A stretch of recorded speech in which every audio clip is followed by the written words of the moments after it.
पक्का? अब आ जाइए नेक्स्ट। आगे यदि अपन बात कर लेते हैं सर इसकी जांच में क्या किया जाएगा, जब भी आपसे कहेगा sir which is the confirmative diagnosis of the tuberculosis, तो आपने सीधा बोलना है सर क्या मिलेगा यहाँ पे, स्पुटम कल्चर बोलना है। यदि स्पुटम कल्चर ऑप्शन में नहीं है तो माइक्रोस्कोपिक एग्जामिनेशन आपने बोलना है। यदि सर किसी का चेस्ट एक्सरे किया जाएगा तो चेस्ट एक्सरे के अंदर क्या देखने मिलेगा बेटा यहाँ पे, तो गॉन्स फोकस सेल मिलेगी। क्या मिलेगी? गॉन्स फोकस सेल मिलेगी। और गॉन्स फोकस जो सेल मिलेगी मतलब कि लंग्स के अंदर लीजन्स आपको दिखाई देंगे। उसके बाद में यदि आपसे कहेगा sir which is the screening test of, screening test क्या होता है ट्यूबरकुलोसिस का, तो आपने कहना है स्क्रीनिंग जो टेस्ट होता है वो कौन सा होता है, मॉन्टेक्स टेस्ट के नाम से जानते हैं, ट्यूबरकुलोसिस टेस्ट के नाम से जानते हैं। वॉन पिल्कोट ने 1907 में इसको दिया था। और उसके बाद में बेटा किसका यूज किया जाता है, मॉन्टेक्स टेस्ट के अंदर पीपीडी का यूज करते हैं। किसका बेटा पे, पीपीडी का। नहीं नहीं बेटा पिंकी, क्या नाम है आपका, पिंकी गलत नहीं बेटा, क्लासिकल साइन में तीनों आएंगे। क्लासिकल साइन में चारों सिम्टम्स आते हैं, वेट लॉस आता है, उसके बाद में कौन सा आएगा बेटा यहाँ पे, प्रोडक्टिव कफ आएगा, वेट और क्या आएगा, लो ग्रेड फीवर आएगा, नाइट स्वेटिंग आएगी। पीपीडी का किसको कहते हैं बेटा यहाँ पे, प्यूरिफाइड प्रोटीन डेरिवेटिव्स को कहा जाता है। 0.1 ml यूज करते हैं। अब एक क्वेश्चन जो आपके एग्जाम में पूछा जाता है वो ये आता है कि सर कौन सी हाइपर सेंसिटिविटी में इंक्लूड किया जाता है मॉन्टेक्स टेस्ट को। हाइपर सेंसिटिविटी आपने सुना होगा, हाइपर सेंसिटिविटी क्या होता है, तो हाइपर सेंसिटिविटी क्या होता है बेटा, एबनॉर्मल ओवर रिएक्शंस आ जाना किसी भी मेडिकेशन से सब्सटेंस का इम्यून पावर के अगेंस्ट में, एबनॉर्मल ओवर रिएक्शंस का आना क्या कहलाता है, हाइपर सेंसिटिविटी कहलाता है। हाइपर सेंसिटिविटी कितने टाइप के होते हैं बेटा यहाँ पे, 4 टाइप का, type first, type second, type third, type 4 आपने सुना होगा। टाइप फर्स्ट के अंदर क्या आता है, एनाफाइलेटिकल कंडीशंस आती है, कोई भी मेडिकेशन प्रीवियस सेंसिटिव सब्सटेंस को जो बॉडी में दे दिया जाता है तो क्या होता है बेटा जी, उसके अगेंस्ट में क्या आ जाते हैं, एलर्जी कंडीशंस क्रिएट हो जाती है, ब्रोंको स्पाज्म हो जाता है, हिस्टामिन के रिलीज होने की वजह से होता है।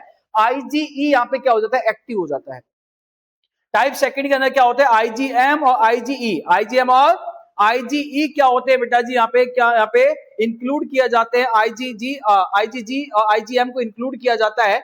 और जैसे दोनों इंक्लूड होते हैं ये ब्लड सेल की सरफेस से बाइंड अप कर लेते हैं।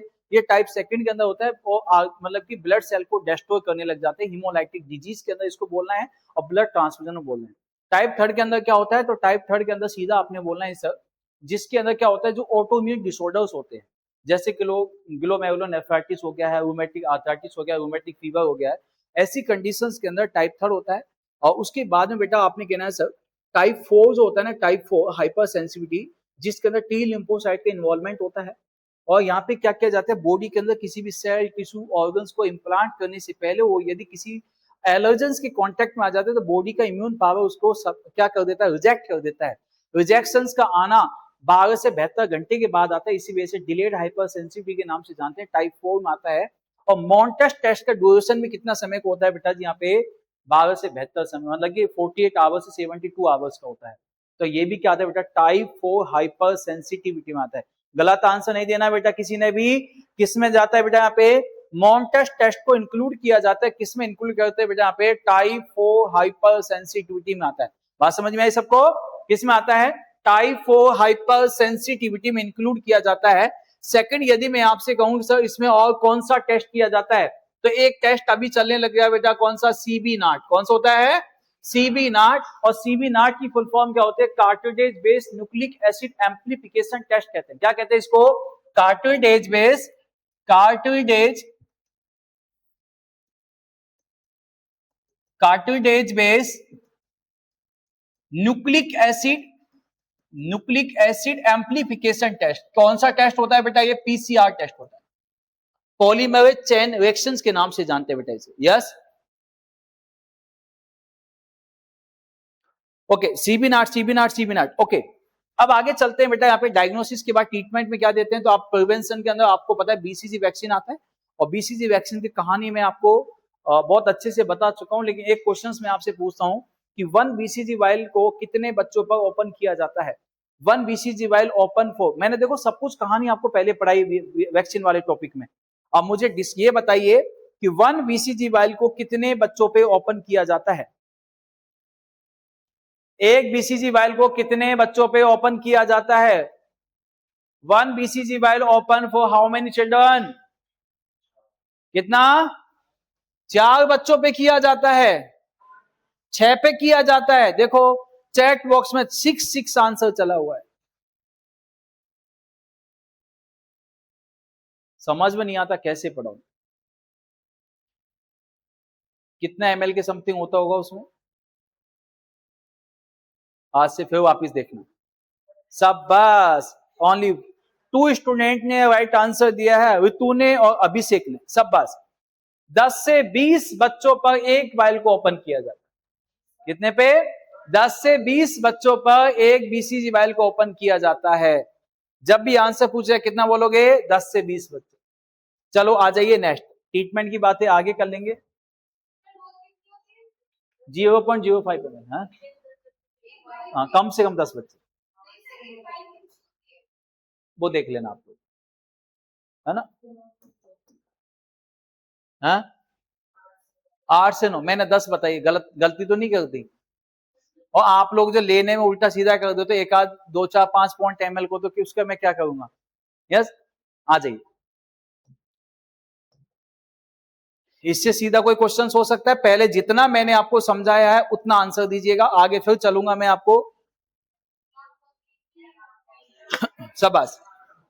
Mycobacterium tuberculosis is a, Mycobacterium TB होता है। कैसा होता है बेटा जी? यहाँ पे ग्राम नेगेटिव होता है, नॉन मोटाइल होता है, एसिड फास्ट होता है। बिल्कुल बिल्कुल बिल्कुल, जस्ट अभी मैंने आपको बताया सर कैसा होता है। ग्राम नेगेटिव होता है, एसिड फास्ट होता है। यस, बी ऑप्शन कहता है सर ग्राम पॉजिटिव होता है, मोटाइल होता है, एसिड फास्ट होता है। बिल्कुल सही बात है, मैंने बोला है ग्राम पॉजिटिव होता है, एसिड फास्ट होता है। यस, सी ऑप्शन कहता है सर ग्राम पॉजिटिव होता है, नॉन मोटाइल होता है, एसिड फास्ट होता है। और डी ऑप्शन कहता है ग्राम नेगेटिव होता है, ये तो होने का, मोटाइल होता है और एसिड फास्ट बेसिलाई होता है। A B C D. देखो मैंने जस्ट अभी आपको सब कुछ बताया है। यस, अब गोच पोच हो गया दिमाग में, कौन सा पॉजिटिव था नेगेटिव था ये तो दिमाग में है, कौन सा? A B C D. शाबाश शाबाश शाबाश, सभी बच्चे आंसर दीजिएगा जब जल्दी से। ज्योति, कविता, प्रीति, पिंकी, पूजा, जितने बच्चों ने आंसर दिया अभी तक तो बेटा सभी ने राइट आंसर दिया हुआ है। C answer. अरे बेटा इतना सीधा क्वेश्चन है, जब भी आपने गलत नहीं किया। यस, कौन सा आंसर जाएगा बेटा यहाँ पे? सी। ग्राम पॉजिटिव होता है, नॉन मोटाइल होता है, एसिड फास्ट होता है। आगे इसको बढ़ा देता हूं, रोड शेप में होता है। यस, और कैसा होता है बेटा? एरोबिक होता है। कैसा होता है ये? अगर जिंदा रहने के लिए 2 ही जीव इस दुनिया में ऐसे जिसको जिंदा रहने के लिए ऑक्सीजन की आवश्यकता है, तो ह्यूमन बीइंग है, एक माइक्रोबैक्टर टीबी है। ह्यूमन बीइंग के बिना माइक्रोबैक्टर टीबी जिंदा नहीं है, और टीबी के बिना ह्यूमन बीइंग जिंदा नहीं है। दोनों में आपस में कितना तालमेल चला हुआ है। हर खांसता हुआ इंसान क्या होता है? नो टीबी वाला होता है। अबे हर खांसता हुआ इंसान टीबी वाला नहीं है भाई साहब, है नहीं? और भी कोई रीजन हो जाता है। ये तो वही वाली बात हो गई, कहते हैं ना कि नाइट को जागने वाला हर एक इंसान आशिक नहीं होता है, रात को जगने वाला हर एक इंसान आशिक नहीं होता है, कुछ उसकी घर की मजबूरी भी उसको जगा देती है। हमारे फ्यूचर नर्सिंग ऑफिसर रात को 1-1 बजे तक यदि रूम की लाइट ओपन रहती है और यदि लाइट चालू है, इसका मतलब ये नहीं है कि वो आशिकी कर रहा है, इसका मतलब ये है वो अपने सपनों के लिए जगा हुआ है, वो अपने सपनों के लिए जगा हुआ है। इसलिए मैं कहता हूं नाइट को जगने वाला हर एक इंसान आशिक नहीं होता है, कभी कभी घर की मजबूरी उसके सपने भी उसको जगा देते हैं। आपकी बात एक अलग है, आप पढ़ते नहीं पढ़ते ये मुझे पता नहीं है। सर कैसे आप सस्पेंस क्रिएट करते हो अमिताभ बच्चन की तरह? केबीसी कहां बेटा? सर हो सकता है वो दिन भी वो दिन में सोता होगा, ये बिल्कुल बेटा ऋतु आपके जैसा होगा, है नहीं? आ जाइए बेटा यहाँ पे।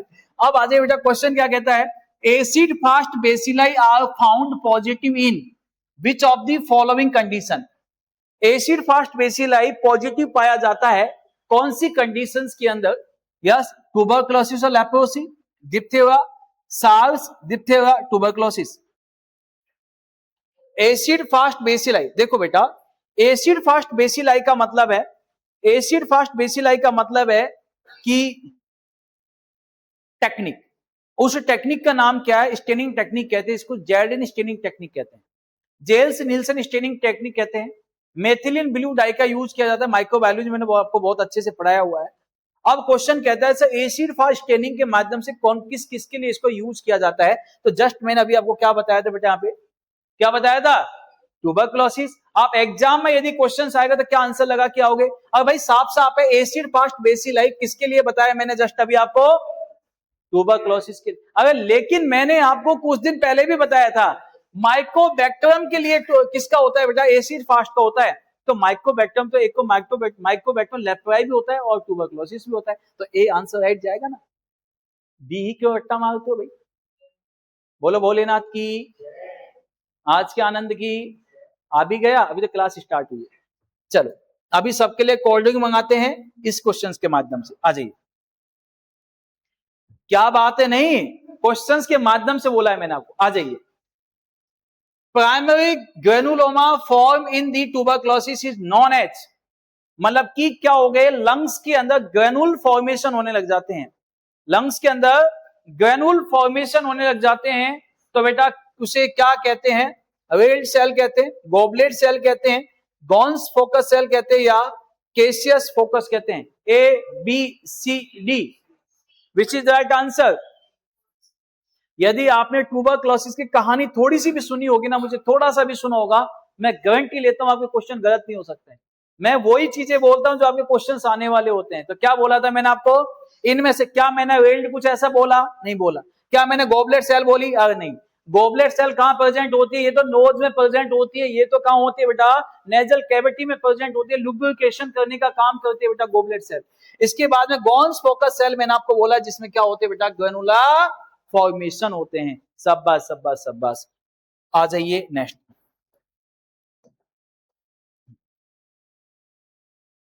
An organism that causes tuberculosis in world, अभी जस्ट बता के आया हूं, जस्ट अभी बता के आया हूं, पक्षियों के अंदर कौन सा ऑर्गेनिज्म टीबी कॉज करता है, कौन सा कॉज करता है बेटा पक्षियों के अंदर। जस्ट अभी मैंने आपको बताया है कि पक्षियों के अंदर ट्यूबरक्लोसिस ह्यूमन बीइंग हो गया, यस, माइक्रोटाई या एवियम, यस। अभी जस्ट मैंने आपको बताया था कि सर एनिमल में अफेक्ट कौन सा करता है सर, बोवियस करता है, यस या नो। एनिमल्स में कौन सा बताया था, बोवियस। अगर बोवियस बताया एनिमल में, दादा कहां गलत बताएगा, ये तो वर्ड पूछा हुआ है। एनिमल में कौन सा करता है, बोवियस। वर्ड में कौन सा करता है, दोनों याद रखो। मैं आपसे क्या कह रहा हूं, एनिमल में कौन सा करता है,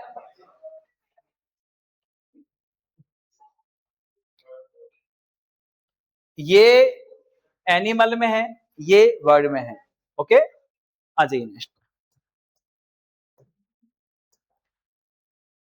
क्या मुझे इसका आंसर बताने की आवश्यकता है, आपको सीधा ऐसा क्वेश्चन आते ही ऑप्शन क्वेश्चन नहीं पढ़ना है, सीधा जाना 50 25 20 33 कितना कितना 25, लेकिन आप बुक में जाके देखो आपको 20 मिलेगा, सही कर लेना, क्योंकि बुक के छपे हुए 2-2 3-3 साल हो जाते हैं, यस। तो क्या करना है बेटा, 25 आंसर कर लेना। कितना चला हुआ बेटा, 25% इंसिडेंस रेट चली हुई है, ग्लोबल इंसिडेंस रेट ट्यूबरक्लोसिस का बेटा 25%। इस क्वेश्चन में एक्सेप्ट पूछा गया है, ससेप्टिबिलिटी पूछी गई है, देखते हैं। All of the following conditions and situations increase susceptibility for the tuberculosis, सभी कंडीशंस के अंदर ट्यूबरक्लोसिस की ससेप्टिबिलिटी हो सकती है, ट्यूबरक्लोसिस होने के चांसेस हो सकते हैं, सिर्फ एक को छोड़कर।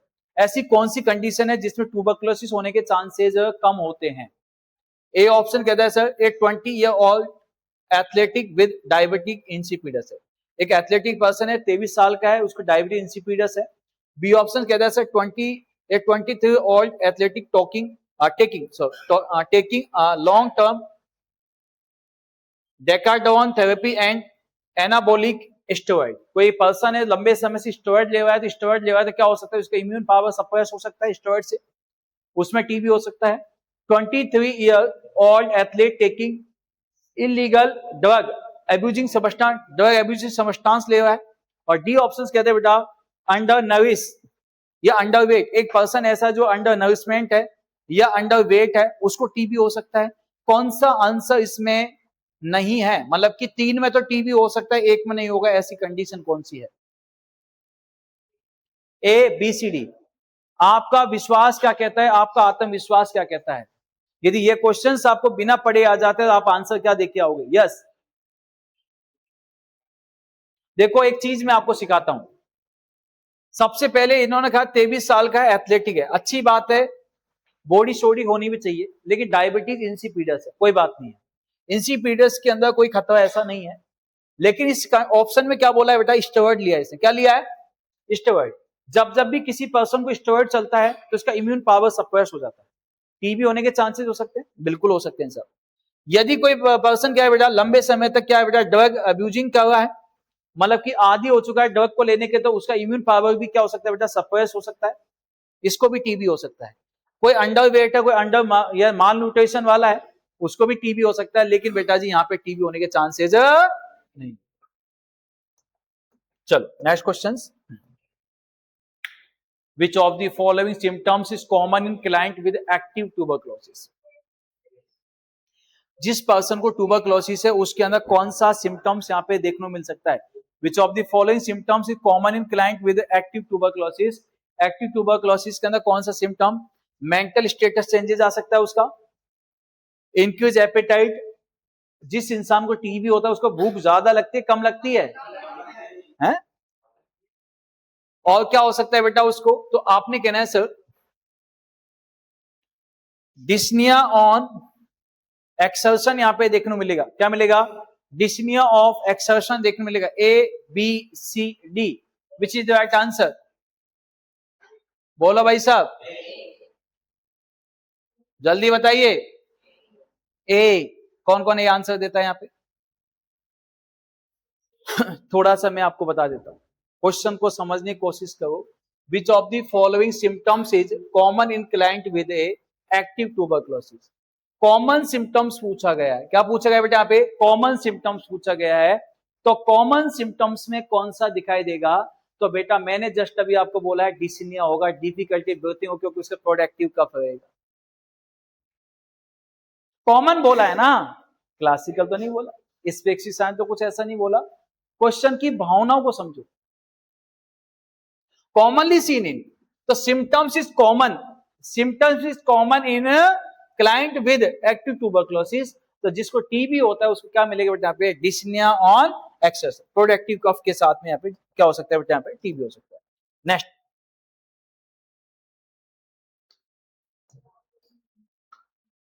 Tuberculosis is predominantly spread by, question को समझने क्या बोला इसने, प्रीडोमिनेंटली बोला है, प्रीडोमिनेंटली किसके माध्यम से फैल सकता है, प्रीडोमिनेंटली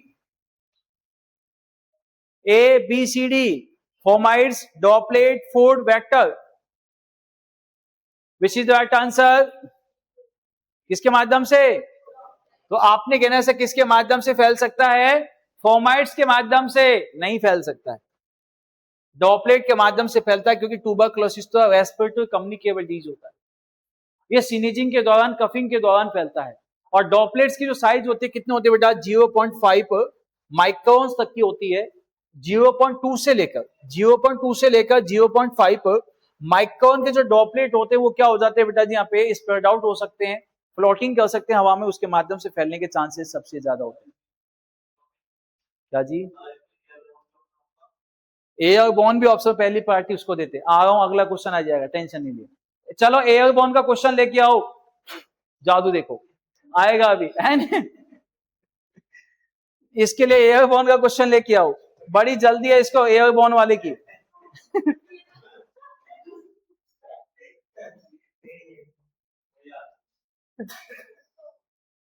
अगेन एयरबोर्न का देखा मेरा जादू यस, आ जाइए, most common means of transmitting tuberculosis, tubercle bacillus from one individual to another, एक इंडिविजुअल पर्सन से दूसरे इंडिविजुअल पर्सन में ट्यूबरकुलोसिस फैलता है किसके माध्यम से, यदि स्प्रेडिंग की बात करेगा तो बेटा किसके माध्यम से, मिल्क प्रोडक्ट के माध्यम से नहीं, ये तो एनिमल से ह्यूमन बीइंग में फैलता है, ओके, ईटिंग हो सकता है, ये कोई भी नहीं है, कौन सा होगा बेटा यहाँ पे, एयरबोर्न होगा, कौन सा होगा बेटा यहाँ पे, एयरबोर्न होगा, देखो कितनी सीधी सी कहानी।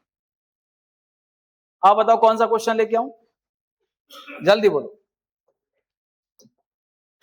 चलो, विच टीबी इज मोर इन्फेक्टियस, सबसे ज्यादा इनमें से कौन सी टीबी सबसे ज्यादा इन्फेक्टियस मानी जाती है, विच टीबी इज मोर इन्फेक्टियस, सबसे ज्यादा इन्फेक्टियस टीबी कौन सा होता है बेटा यहाँ पे?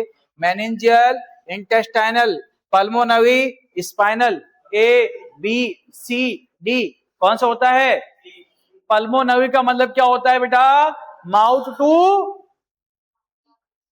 लंग्स, लंग्स से माउथ, हाँ ये विद्वान है नहीं?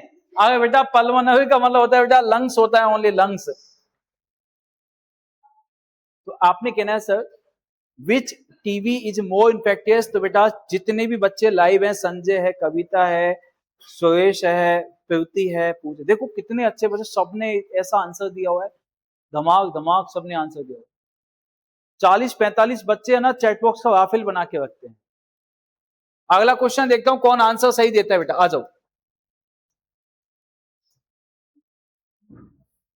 The nurse know that the most positive evidence of positive TB, इनमें से सबसे अच्छा एविडेंस क्या है कि इस पर्सन को टीबी है? Most positive evidence of TB, most positive evidence of the TB कौन बताता है बेटा? कौन सा? A positive skin test, Mantoux test, B option, a rise WBC. अगर भाई जब जब किसी भी इंसान को इंफेक्शन होता है डब्ल्यूबीसी की संख्या बढ़ जाती है। सी ऑप्शन कहता है बेटा positive sputum culture finding, sputum जो कल्चर किया था वो पॉजिटिव आया।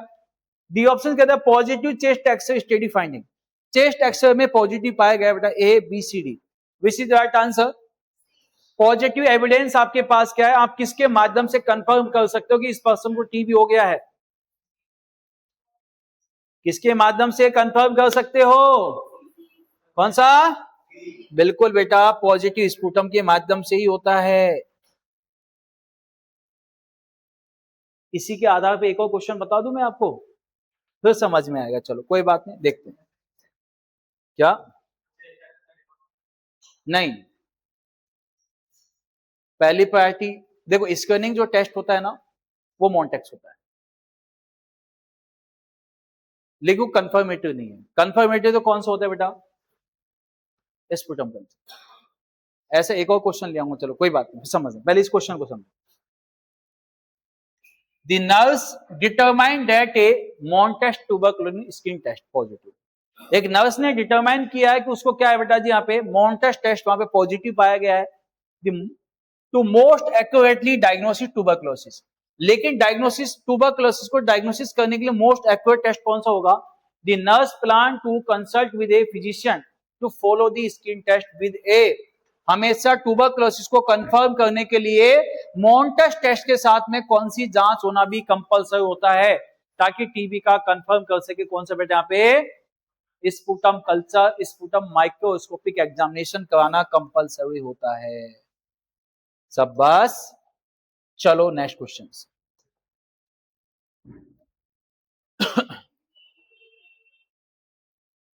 Which of the following is the gold standard diagnosis of the TB? Gold standard diagnosis, सबसे अच्छा टेस्ट कौन सा माना गया? अभी मैंने आपको बताया, बिना किसके काम नहीं चलेगा? स्पुटम कल्चर के काम नहीं चलेगा। तो आपने कहना सर क्या जाएगा इसका आंसर? माइक्रोबैक्टर स्पुटम कल्चर, आपका आंसर यहाँ पे राइट हो जाएगा। Next question, which is the methods of choice of early detections of TB case in community? Which is the methods of choice for early detection of TB case in community? Community के अंदर tuberculosis को जांच करने का सबसे जल्दी वाला तरीका कौन सा है? सर्वे हाउस टू हाउस, प्रत्येक के घर पे सर्वे कीजिए, मास मिनिक्चर रेडियोग्राफी कीजिए, मास ट्यूबरकुलिन टेस्टिंग कीजिए, sputum examination for acid fast bacilli, sputum examination for acid fast bacilli. Early detection यदि आपको करना है कम समय में, यदि आपको जांच लेके आनी है तो कैसे लेके आओगे? ए बी सी डी, किसके माध्यम से? कौन सा?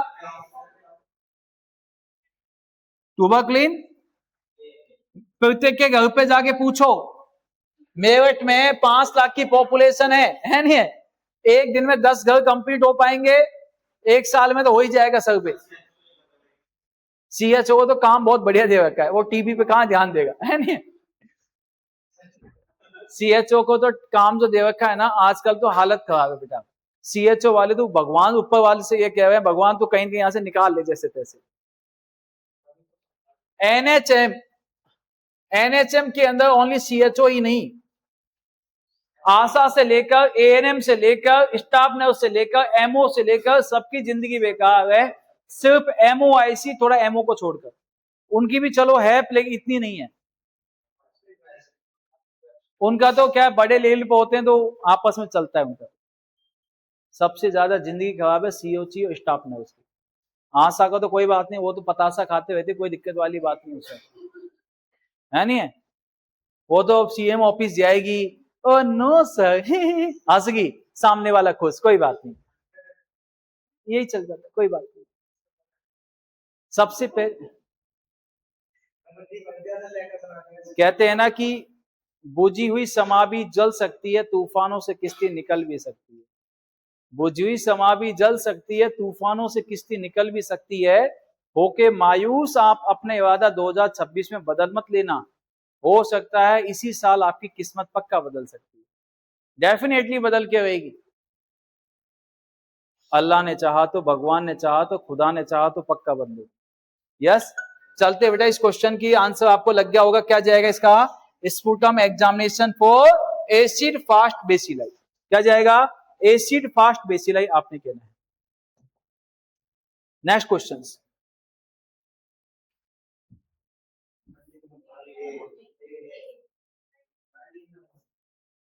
अब बताओ ये कोई क्वेश्चन है, ये मेरे लायक क्वेश्चन है बताने के, ये तो बिना पढ़े बच्चे एग्जाम दे देंगे।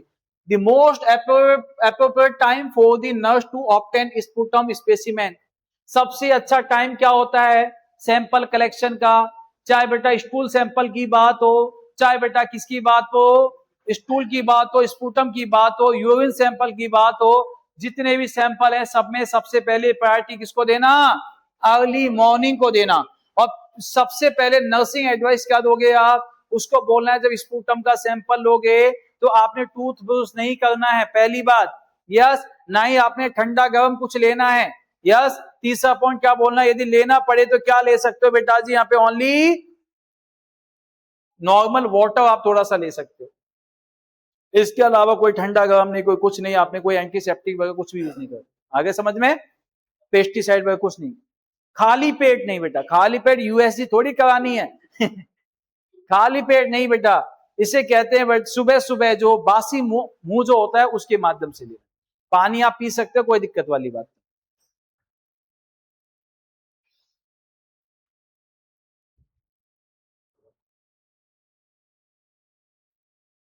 अब इनको कौन समझाए, पूजा सैनी कह रही है सर गोल्ड टेस्ट में ब्लड कल्चर बताया सर आपने पहले, तो मेरे बेटा पहले मैंने ब्लड कल्चर इसलिए बताया क्योंकि वो टाइफॉइड का क्वेश्चन था, पहले वो टाइफॉइड का क्वेश्चन था जिसमें ब्लड कल्चर बताया, ब्लड एग्जामिनेशन बताया। बेटा ये टीबी है, टीबी, टाइफॉइड और बेटा जी किसमें फर्क समझ लो, टाइफॉइड फीको ऑरल रूट से फैलने वाली डिजीज है या रेस्पिरेटरी डिजीज है। गोल्ड स्टैंडर्ड टेस्ट टाइफॉइड में बता के आया था बेटा। ओके, आ जाइए नेक्स्ट, इसका आंसर हो गया early morning. Next, best time to collect sputum specimen, सबसे अच्छा स्पुटम स्पेसिमेन, अभी मैंने कुछ नर्सिंग एडवाइस आपको बताई थी, और नर्सिंग एडवाइस मैंने आपको बताई थी क्या होता है, आफ्टर एंटीसेप्टिक माउथ वॉश, अगर मैंने मना किया था कोई एंटीसेप्टिक का यूज नहीं करना है, चलो ये cross, before brushing teeth in the morning, brushing करने से पहले, आफ्टर ड्रिंकिंग टी, चाय पीने के बाद नहीं, आफ्टर स्टीम इनहेलेशन नहीं, कब लेते हैं बेटा, अर्ली मॉर्निंग लेना है, ब्रूस करने से पहले लेना है, बासी मुंह से लेना है। यस, हमारा मुंह कैसा रहता है, कौन कह रहा है बासी अरे बेटा हमेशा थोड़ी रहता है, सुबह सुबह की बात होती है ना, अच्छा माना जाता है बासी। चलो end of slide, swipe forward to exit. यहां आपका कुछ क्वेश्चंस आई थिंक, मुझे विश्वास है कि आपकी बुक्स के अकॉर्डिंग हम कम से कम 150 के समथिंग क्वेश्चन पे पहुंच गए होंगे, और नेक्स्ट सेशन अपना चलेगा अभी, बस मुझे 1 मिनट का टाइम दीजिएगा और चलते हैं कम्युनिकेबल डिजीज पार्ट 3।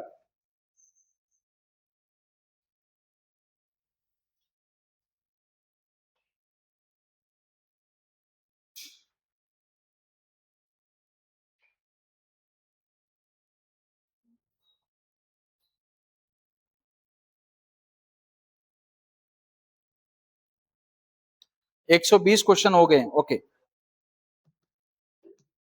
चलो बेटा आप सभी सेटिस्फाई हो यहां तक, किसी को दिक्कत, एनीवन? आप लोग खुश होंगे, आप तो आराम से एक एक चीज पे अच्छे से चल रहे बेटा हम।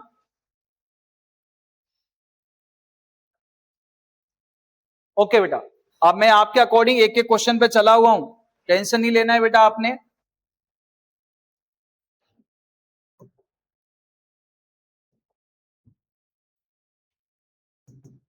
क्वेश्चन नंबर फर्स्ट आपके सामने पुटअप हो गया है, और ये कम्युनिकेबल डिजीज पार्ट थर्ड में आपके सामने लेके आ गया हूं, और फर्स्ट क्वेश्चन आपके सामने यहां पे पुटअप हो गया है। Which is correct procedure for collecting a sputum specimen for culture and sensitivity test? कौन सा स्टेटमेंट यहां पे सबसे अच्छा बताया गया है? Have patient place specimen in container and enclose the container in a plastic bag. B option कहता है बेटा have patient expectorant the cough की the sputum while the nurse hold the container. मतलब कि यह है कि नर्सिंग स्टाफ उस डब्बी को पकड़ के रहेगा और वो इसमें जोर से क्या करेगा बेटा, स्पुटम को वहां पे एक्सपेल आउट करेगा। बी ऑप्शन कहता है बेटा, सी ऑप्शन कहता है have the patient expectorant. Expectorant मतलब का मतलब क्या होता है? फोर्सफुली एक्सपेल आउट कराना, यस, फोर्सफुली कफ को बाहर निकालना। तो किसी ने क्या किया, have the patient expectorant the sputum into the sterile container. एक स्टेराइल कंटेनर के अंदर क्या करना है बेटा, उसको कलेक्ट करना। और डी ऑप्शन कहता है offer the patient N antiseptic mouth wash. सबसे पहले उसके बोलना भाई पहले जा मुंह धो के आ, बढ़िया टूथब्रश करके आ, yes, before the expectorant the sputum. Sputum देने से पहले सैंपल लेने से पहले उसको क्या बोलेंगे हम लोग कि अच्छे से माउथ वॉश करके आ, यस। तो आपके लिए कौन सा हो जाएगा बेटा? देखो हमारा काम होता है पेशेंट को क्या देना, कंफर्ट प्रोवाइड करना। पेशेंट को पेशेंट को बेटा दिक्कत नहीं आनी चाहिए। पेशेंट भगवान का रूप होता है, यस नो, पेशेंट भगवान का रूप होता है। उसको बोलना भाई साहब ये बहुत बड़ी मेहरबानी की बात है, आप हमारे पास आए हो, ऐसा कीजिए, लो जी मैं डब्बी पकड़ लेता हूं, आप अपना कफ इसमें और बढ़िया जोरदार क्या कीजिए इसमें कपिंग इसमें कीजिए, यस नो। हाँ थोड़ा सा ऊपर ऊपर नीचे उसको हिला के सही कर लेंगे, ऐसे ना। तो बेटा क्या जाएगा आपका, सबसे पहले उसको बोलना है कि स्टेराइल कंटेनर के अंदर क्या करना है बेटा, उसको स्पुटम को कलेक्ट करना। सी आंसर आप सभी का क्या होगा बेटा, यहाँ पे करेक्ट आंसर होगा। आ जाइए, अबे प्लास्टिक बैग में पैक करेगा कि उसको, इतना इंपॉर्टेंट चीज है। चलो आ जाइए next question. Case finding RNTCP based on, RNTCP के आधार पे केस फाइंडिंग किए जाते हैं। आरएनटीसीपी का देखिए बेटा, सबसे पहले कहा जाता है एन, देखो आर को हटा दो, आर को हटाएंगे तो क्या बचेगा बोलो, आर को हटाएंगे तो क्या बचेगा, एनटीसीपी। एनटीसीपी का मतलब क्या होता है, नेशनल ट्यूबरक्लोसिस कंट्रोल प्रोग्राम। और नेशनल ट्यूबरक्लोसिस कंट्रोल जो प्रोग्राम होता है ये दिया गया था बेटा 1962 में। 1962 में नेशनल ट्यूबरक्लोसिस कंट्रोल प्रोग्राम दिया गया था। उसके बाद में बेटा जी 1992 1992 में इस प्रोग्राम को वापस से रिवाइज किया गया, उसका नाम दिया गया था revise national tuberculosis control programme बोला गया था 1992 में। और इसके बाद में बेटा आई थी डॉट्स, क्या आई थी, डॉट्स आई थी बेटा 1993 में, बेटा डॉट्स आई थी। उसके बाद में इन 1997 में इस डॉट्स को इंक्लूड किया गया था किसके अंडर में बेटा, आरएनटीसीपी के अंडर में। अब यदि क्वेश्चन आपसे कभी पूछा जाए ना कि आरएनटीसीपी कब लॉन्च किया गया, तो कई बुक वाले कई विद्वान आके ये बता जाते हैं कि आरएनटीसीपी कब आया था, 1997 में आया था। उसको बोलना नहीं, गलत मत पढ़ाओ, क्या बोलना है उसको, गलत नहीं।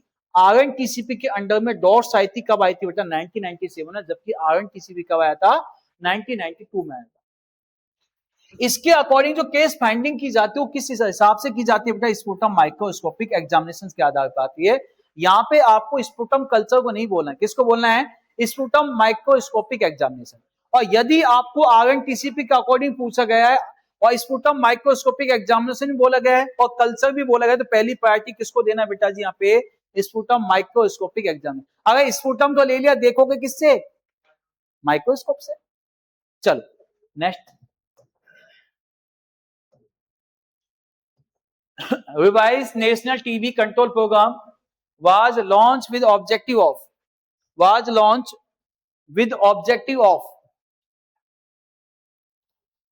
revised national tuberculosis control program was launched with objective of curing 85% of इसमें positive case.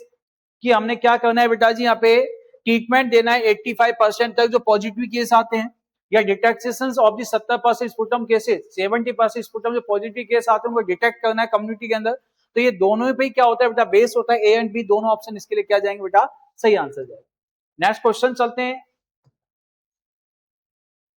The main strategy of the revised national tuberculosis control programme, revised national tuberculosis control programme की मेन स्ट्रेटजी प्लान यहाँ पे क्या है? Establishment of district TB centre, involvement of the NGO, DOTS, या vaccine for newborn and infant. तो revised national tuberculosis control programme के अंदर बेटा किस पे बेस होता है बेटा, यहाँ पे डॉट्स पे। ऐसा कौन सा ट्रीटमेंट है जिसको हेल्थ केयर प्रोवाइडर अपनी ऑब्जर्वेशन में देता है, तो बेटा उसका नाम होता है डॉट्स। इसी वजह से डॉट्स की फुल फॉर्म क्या हो जाती है, direct observation treatment short course therapy कहते हैं। क्या कहते हैं इसे? Direct observation treatment short course therapy इसको कहा जाता है। डॉट्स में कितने फेज होते हैं? डॉट्स को कितने फेज में दिया जाता है बेटा यहाँ पे? तो आपने कहना से डॉट्स के दो फेज होते हैं, एक होता है इनिशियल फेज, एक होता है कंटिन्यूअस फेज। यस, और डॉट्स की फर्स्ट टाइम ट्रीटमेंट में कितनी ड्रग आती हैं?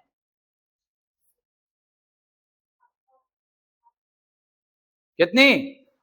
मेनली तो 4 होती हैं। स्ट्रेप्टोमाइसिन नहीं आता है, पहली चीज हम पढ़ते हैं। लेकिन दूसरी चीज, डॉट्स के फर्स्ट लाइन ट्रीटमेंट में एक बहुत बड़ा मैनिपुलेशन किया गया है एथेम्ब्यूटोल को हटाकर, क्योंकि एथेम्ब्यूटोल जो थी वो कैसी थी बेटा, बैक्टोस्टेटिक थी। कैसी थी? बैक्टोस्टेटिक। मॉक्सीफ्लोक्सेसिन को ऐड किया गया है। उसके बाद में MDR-TB, टेंशन मत लीजिए, जो अभी क्या क्या चेंजेस हुआ है 2026 के अंदर वो मैं आपको सब कुछ अलग से पढ़ा दूंगा बेटा, है ना, सबको पढ़ाऊंगा। ट्यूबरकुलोसिस का ट्रीटमेंट में अलग से जो चेंजेस हुआ है वो मैं आपको सब कुछ बता दूंगा, ठीक है। न्यू ट्रीटमेंट में आपको बताऊंगा। आ जाइए नेक्स्ट, ये लो। अब बताइए, in which year was RNTCP launch? अब देखो बुक वाले ने ऑप्शन में क्या दे दिया, 1992 होता तो क्या देते, पहली प्रायोरिटी वो देते। अब उसने दिया ही नहीं है, 1992 नहीं दिया तो क्या लगाओगे? अच्छा, ओके ओके ओके, क्या लगाओगे? 1997 यहाँ पे आपको आंसर लगाना है सब बात। A positive reactions of Montez test indicate that the person is suffering from tuberculosis, वो tuberculosis suffer कर रहा है, is infected with mycobacterial tuberculosis, ये mycobacterial tuberculosis infected है, is not infected with TB, ये TB से infected नहीं है, has recovered from active tuberculosis, ये मतलब कि एक्टिव ट्यूबरकुलोसिस से रिकवर हो चुका है। ABCD पॉजिटिव एक्शंस और मॉन्टेज टेस्ट इंडिकेट, किसको इंडिकेट करता है बेटा, कि वो पर्सन किससे सफर कर रहा है बेटा, यहाँ पे किससे सफर कर रहा है बेटा, यहाँ पे ट्यूबरकुलोसिस। यस या नो? नहीं। इसमें किसका पता किया जाता है बेटा जी, यहाँ पे इन्फेक्टेड विद माइकोबैक्टीरियम टीबी, मतलब कि माइकोबैक्टर टीबी से सफर कर रहा है, इसी वजह से मॉन्टेज टेस्ट यहाँ पे किया जाता है। नेक्स्ट क्वेश्चन, बी आंसर इसका राइट है। Montez test is used to detect a person with, समझ के आंसर देना बेटा। सिप्लिस भी ऑप्शन में, इसमें सिप्लिस भी ऑप्शन में, गोनोरिया भी ऑप्शन में। अब मुझे आंसर चाहिए। Montez टेस्ट स्किन टेस्ट होता है बेटा, स्किन टेस्ट होता है, और सिप्लिस के अंदर वेनेरल डिजीज VD-RL होता है। क्या फुल फॉर्म होती है VD-RL की? वेनेरल डिजीज रिसर्च लेबोरेटरी। क्या आंसर दोगे इसका? मुझे यही उम्मीद थी, पक्का मुझे यही उम्मीद थी। और इतना सीधा क्वेश्चन बेटा यदि एग्जाम में आया इससे सीधा हो सकता है जिसका ऑप्शन भी छोटे छोटे हैं। अगर भाई HIV वाले पर्सन को टीबी नहीं होता है क्या? होता है ना? वो थोड़ी पूछा है, पूछा क्या है, मॉन्टेस्ट टेस्ट किस में होता है? तो आपने कहना से किस में होता है? टीबी वाले में तो किया जाता है। क्यों इतना सस्पेंस में जाते हो? सही है, चलो आगे। आज का लास्ट क्वेश्चन।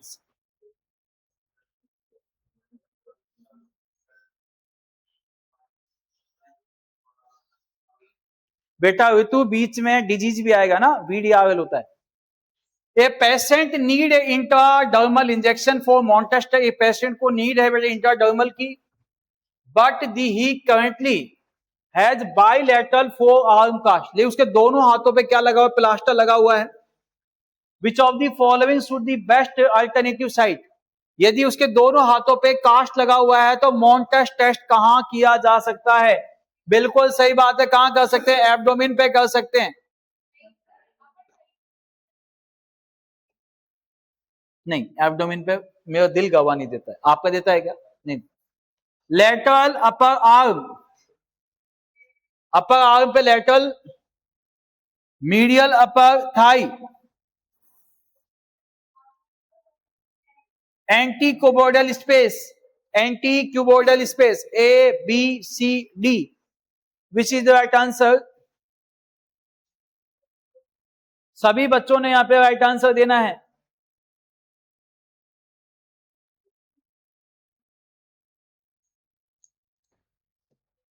थोड़ा सा कॉमन सेंस लगाओ, बस थोड़ा सा कॉमन सेंस लगाओ। ए patient need a intradermal injection. A patient intradermal injection लगाना मॉन्टेस्ट टेस्ट के लिए, बट उसके बायलैटरल जो फोर आर्म पे क्या लगा हुआ है बेटा? कास्ट लगा हुआ है, प्लास्टर बंधा हुआ है दोनों हाथों पे। तो बताइए आप मॉन्टेस्ट टेस्ट कहां करोगे उसमें? यस, एक बताओ, डी या बी? कौन सा? सी। कहां पे लगाएंगे बेटा? थाई पे। देखो मना कर दिया बेटा इसमें। जब मुनिवाज ने मना कर दिया, मैं कैसे मान? अरे बेटा दिमाग तो लगाओ। सुनो, इसने क्या बोला है? कास्ट कहां पे लगाया गया है? अपन टेस्ट कहां पे करते हैं? फोर आर्म पे। कहां करते हैं? कास्ट कहां तक लगा हुआ है? फोर आर्म पे। कहां लगा हुआ है? तो ऊपर का हैंड तो बाकी है ना। कंप्लीट यूं थोड़ी हुआ पड़ा है पेशेंट, लो जी, ऐसा थोड़ी है। नहीं बेटा, फोर आर्म पे कास्ट लगा हुआ है तो कहां लगा दो? अपर आर्म पे लगा दो। अपर आर्म पे कहां लगा दो? लेटरल अपर आर्म लगा दो, लेटरल साइड में। क्यों इतना टेंशन लेते हो? क्वेश्चन की भावनाएं समझो बेटा, क्वेश्चन की भावनाएं। ओके, आज के लिए इतना ही। थैंक यू सो मच आज के लिए।